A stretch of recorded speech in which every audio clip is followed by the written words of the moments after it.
ओम श्री परमात्मने नमः। आज आप लोगों के समक्ष अयोध्या कांड का दोहा नंबर 11 से लेके 13 तक प्रस्तुत किया जा रहा है। आप लोग भी गाइए मेरे साथ, अच्छा रहेगा। मानस का पाठ है। दीनदयाल बिरदु सम भारी, हरहु नाथ मम संकट भारी।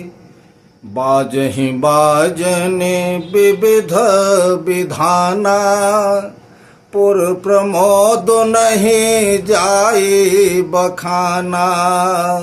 भरत आगमनु सकल मनावहीं, आवहु बेगे नयन फलु पावहीं। हाट बाट घर गली अथाई, कहीं परस पर लोग लोगाई। काली लगन भली के तिक बारा, पूजे विधि अभिलाषो हमारा। कनक सिंहासन सिय समेता, बैठै राम होई चित चेता। सकल कहीं कब होई काली, विघन मनावहि देव कुचाली। तिन्है सोहाई न अवध बधावा, चोरी चंदे ने राति न भावा। शारद बोली विनय सोर करहीं, बारहि बार पायल परहीं। दीनदयाल बिरदु सम भारी, हरहु नाथ मम संकट भारी। विपत्ति हमारी बिलो की बड़ी राम, मातु करिय सोई आजु सिया राम। राम जाहि बन राजु तज राम, होई सकल सुर काजु सिया राम। दीनदयाल बिरदु सम भारी, हरहु नाथ मम संकट भारी। सुनि सुर विनय ठाढ़े पछिताते, भयउ सरोज विपिन हिम राती। देखि देव पुनि कहि निहोरी, मातु तोहि नहीं थोरिउ खोरी। विस्मय हरस रहित रघुराऊ, तुम जानहो सब राम प्रभाऊ। जीव कर्म बस सुख दुख भागे, जाय अवध देवहित लागे। बार बार कहीं चरण संकोची, चली बिचारी बेबुध मति पोची। ऊंच निवासो नीची करतूती, देख न सकहीं पराये विभूति। आगिल काजू बिचारे बहोरे, करी हैं चाह कुशल कभी मोरी। हरष हृदय दशरथ पुर आए, जनुग्रह दशा दुसह दुखदाई। दीनदयाल बिरदु सम भारी, हरहु नाथ मम संकट भारी। नाम मंथरा मंदमति राम, चेरी कैकई केरी सिया राम। अजसु पेटारी ताहि करि रामा, गई गिरामती फेरी सिया राम। दीन दयाल बिरदु सम भारी, हरहु नाथ मम संकट भारी। तीख मंथरा नगरो बनावा, मंजुल मंगल बाज बधावा। पूछ सी लोगन काह उछाहू, राम तिलक सुने भावुर दाहू। करई विचारु कुबोधे कुजाते, होय काजो कवन विधिराती। देखि लागी मधु कुटिल किराती, जिमि गम तक लेऊ के ही भांति। भरत मातु पही गए बिलखानी, कायन मनी हसी कह हसी रानी। उतरु दे न ले सासु, नारी चरित करी ढारयासु। हसी कह रानी गालो बड़ तोरे, दीन लखन सिख यस मन मोरे। तब हुन बोल चेरी बड़ी पापिनी, छाड़े श्वास कार्य जनु सापिनी। दीन दयाल बिरदु सम भारी, हरहु नाथ मम संकट भारी। सभय रानी कह से किन राम, कुशल राम बही पालु सिया राम। लखन भरत रिपु दमनु सुनि राम, भाकुबरी उर सालु सिया राम।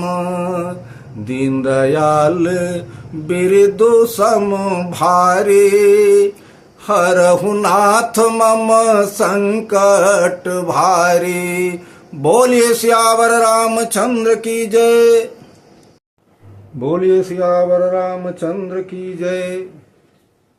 गोस्वामी तुलसीदास जी द्वारा रचित इन चौपाइयों का अर्थ इस प्रकार है। गोस्वामी जी कहते हैं कि नगर में बहुत से बाजे बज रहे हैं और चारों तरफ खुशियां छाई। इतनी खुशी छाई है, इतनी खुशी छाई है कि जिसका वर्णन नहीं किया जा सकता। चारों तरफ बाजे बज रहे हैं, बधावे बज रहे हैं, खुशियां हैं और सब लोग भरत जी की इंतजारी कर रहे हैं कि कब भरत जी आएं और इसी समारोह में खुशी में शामिल हो जाएं। और सारे नगर के वासी जो हैं सब यही बार बार यही देख रहे हैं, यही मना रहे हैं कि कल कब आएगा। बहुत देर लग रही, कल कब आएगा कि प्रभु श्री राम और सीता जी सोने के सिंहासन पर विराजमान होंगे और हम लोगों का मन की अभिलाषा पूरी होगी। कब हम लोग देखेंगे। बार बार सब लोग यही सोच रहे हैं, ये हम लोग कब देखेंगे ये कि प्रभु श्री रामचंद्र जी और सीता जी विराजमान होंगे और हम लोगों के अंदर की अभिलाषा पूरी होगी। यही सब मना रहे हैं। नगर के गली चौराहे चबूतरे जितने हैं सब जो है सब तरह तरह की बातें हो रही हैं। कितना खुशी का दिन है, कितना खुशी का अवसर है कि प्रभु श्री रामचंद्र जी युवराज बनने जा रहे हैं, युवराज बनने जा रहे हैं। लेकिन दूसरी तरफ जो कुचरकी देवता थे उनको ये सब अच्छा नहीं लग रहा था। अवध के बाजे बधावे सब उनको अच्छा नहीं लग रहा था। उनको तो बिल्कुल उल्टे थे। उल्टा ये थे कि वो तो सरस्वती जी की पूजा कर रहे थे, बार बार उनके पैरों पड़ रहे थे सरस्वती जी के। इसलिए हे माता आप प्रसन्न हो जाओ और प्रसन्न होके आप जो है हम लोगों की बात सुनो और आप अयोध्या चले जाओ। जाके वहाँ कोई किसी तरह का ऐसा जुगाड़ करो, ऐसा मंत्र करो कि प्रभु श्री राम जो है राज्याभिषेक त्याग करके जो है वो वन में चले जाए, और जब वन में चले जाएंगे तो राक्षसों को मारेंगे तो सब ठीक हो जाएगा। माता जी किसी तरह तैयार नहीं हो रही थी। बार बार वो लोग जो है बार बार माता जी को मना रहे हैं, उनके पैरों पड़ रहे हैं, और ये भी कह रहे हैं कि माता जी आप तो श्री रघुनाथ जी के प्रभाव को जानती ही है ना,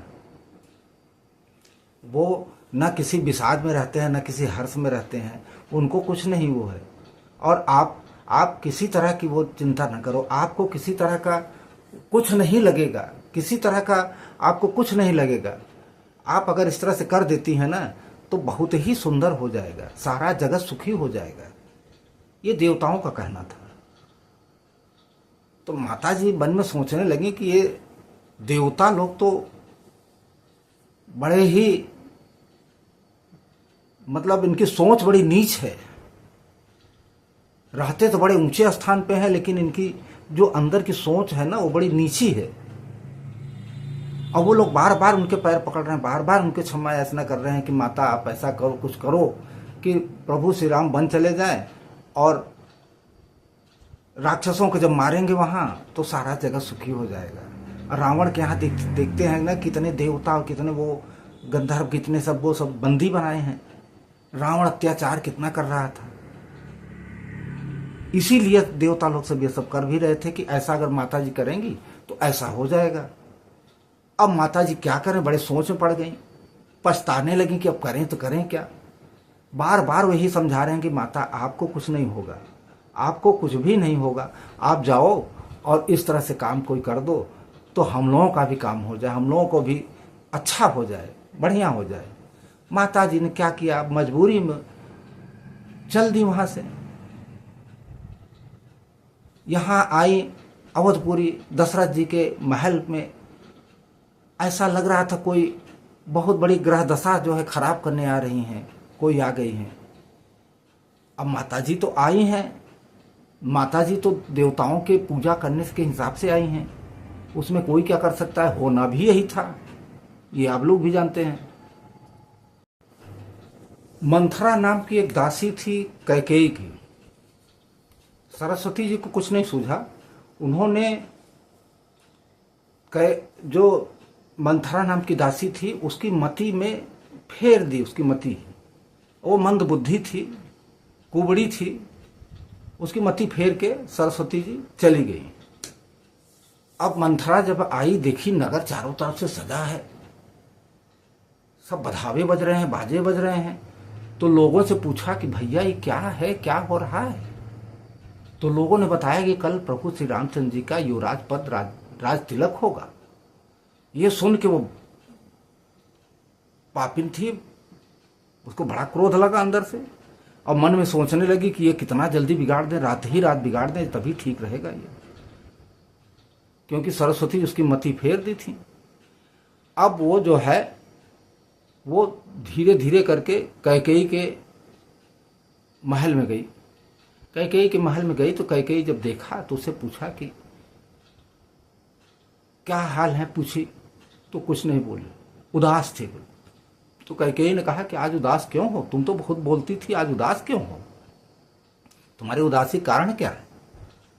फिर भी नहीं कुछ बोल रही, तो बड़े लंबी लंबी सांस ले रही थी। तो कैकेयी ने कहा कि आखिर बताओ क्या बात है, तुम तो बहुत बोलती थी, आज क्या हो गया, तुमको इतना उदास क्यों हो। लेकिन वैसे ही लंबी लंबी सांस ले रही थी कि जैसे कि कोई काली भुजंगिनी नागिन जो फूंक काटती है ना, उस तरह से सांस ले रही थी। ऐसे बहुत जोर जोर से सांस ले रही थी। उसको तो कोई चीज अच्छा लग नहीं रहा था। तो कैकेयी ने कहा कि क्या तुमको लक्ष्मण भैया ने कुछ डांट वाट दिया है क्या, तभी तुम कुछ नहीं बोल रही हो। तब भी कुछ नहीं बोल रही है, चुपचाप वो लंबे लंबे सांस ले रही है, बोल नहीं रही है। फिर कैकेयी ने कहा अरे बोल तू, अरे तू बोलती क्यों नहीं है, कुछ तो बोल। लेकिन कुछ नहीं बोल रही है। तो कैकेयी फिर पूछती है कि अरे प्रभु श्री राम, राजा लक्ष्मण जी, भरत जी सब तुरंत सब ठीक तो है ना। लेकिन वो कुछ नहीं बोल रही है। वो कुछ बोल ही नहीं रही है। वो बोल के अपना त्रियाचरित कर रही है, त्रियाचरित अपना बना रही है कि त्रियाचरित जब बनेगा तभी हम इसको बोलेंगे, तभी बात बनेगी, तभी उसको करना है। क्योंकि माता सरस्वती जी उसके मति को फेर के गई है ना, वो बना रही है, रूप बना रही है कि किस तरह से रूप बन जाए तब उसको हम प्रस्तुत करें। तो इस तरह इन चौपाइयों का अर्थ यहीं तक संभव है। आगे जो भी चौपाई आएगी, जो भी अर्थ बनेगा, मैं अगले भाग में आप लोगों से फिर मिलूंगा। मैं वही निवेदन फिर करूंगा कि जिन भक्तों ने अपने इस चैनल को सब्सक्राइब कर दिया है, उनको मैं बार बार अपने हृदय की गहराइयों से बार बार स्वागत, अभिनंदन और आभार प्रकट करता हूँ। जिन भक्तों ने नहीं किया है वो कृपा करके चैनल को सब्सक्राइब कर लें, लाइक कर दें, और अच्छा लग रहा हो आप लोगों को तो दूसरे को शेयर भी करें, और कमेंट बॉक्स में जय श्री राम जरूर लिखें। हम आप लोगों को अगले भाग में फिर मिलेंगे। तब तक के लिए जय श्री राम, राधे राधे। बोलिए सियावर रामचंद्र की जय, पवन सुत हनुमान की जय।